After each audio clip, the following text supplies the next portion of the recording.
aj koncept. Moje meno je Martina Ivičič a som kurátorkou výstavy Továrny českej autorky Maud Kotasovej. Maud Kotasová je brněnská autorka, ktorá vyštudovala na Českej FAVu odbor environment a grafiku.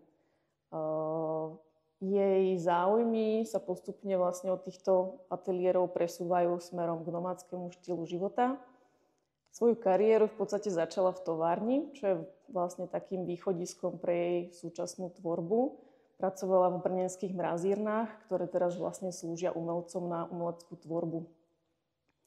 Postupne sa vlastne dostala k takému nomádskému štýlu života a precestovala vlastne v kamióne po celej Európe, až sa usadila na niekoľko rokov v španielských Pyrenejách, kde nejakú dobu pôsobila. Jej záujem vlastne stále osciluje okolo priemyselných komplexov. Rada vlastne spoznáva nejaké nové miesta alebo novo objavuje miesta, ktoré vlastne sú poznačené nejakou ťažkou industriálnou výrobou. A týmto vlastne ako keby spoznáva aj príbehy tých ľudí, ktorí v tých továrniach pracujú. Aj táto výstava je vlastne zameraná na ako keby také neviditeľné príbehy anonymných ľudí, ktoré sú však anonymné iba pre nás, pretože Maud sa skutočne so všetkými z nich poznala, rozprávali sa spolu a takýmto spôsobom načúvala vlastne ich príbehom. Inštalácia pozostáva zo 7 skriniek, ktoré Maud Kotasová vlastne nachádzala v rôznych továrniach, či už to bola brněnská zbrojovka, mrazírny alebo iné.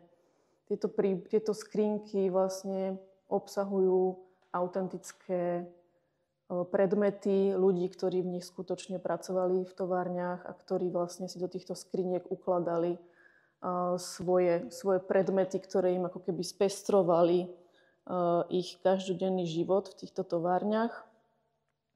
Môžeme tu nájsť rôzne časopisy, tenisky, fotoaparát, nejaké predmety dennej spotreby alebo čižmy a kroksiky.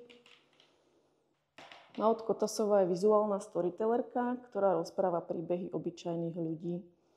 Počúva a rozpráva.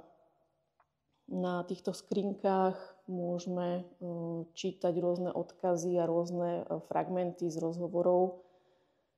Často sú to veľmi pohnuté osudy obyčajných ľudí, ktorí teda s autorkou prichádzali do kontaktu aj pri denných prácach v tejto továrni.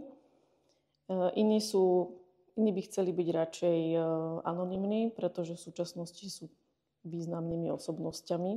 Iní ostali nepovšimnutí. Skrinky teda pochádzajú z fabrík, najmä z bývalej zbrojovky a iných. Táto inštalácia pozostáva vlastne zo 6 skriniek, ktoré sú usporiadané do kruhového kromlechu. Tieto tzv. Menhíry odkazujú k symbolike živých bytostí. Ten menhír predstavuje symbol mnícha, ktorý sa pohybuje v smutočnej procesii. Kromlech je teda kruhovité zoskupenie menhírov. Ich cieľom bolo vytvárať posvätný obvod pri smutočnom sprievode.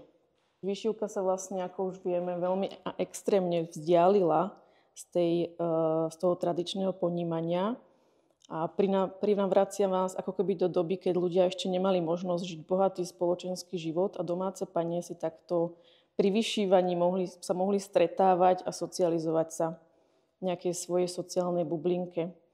Maud vlastne túto našu predstavu ako keby neguje, pretože ona si teda v žiadnej sociálnej bubline nežije, nepohybuje sa v nej ani nepracuje s delikátnymi kovmi. Žiadne zlato, žiadne striebro, žiadne palcové titulky a sláva.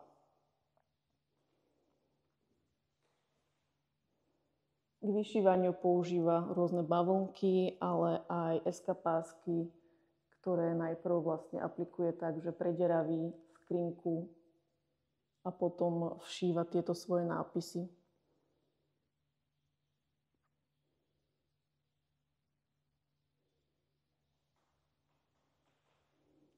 Pozývam vás do galérie Médium, kde výstava továrny bude trvať až do 2. júna.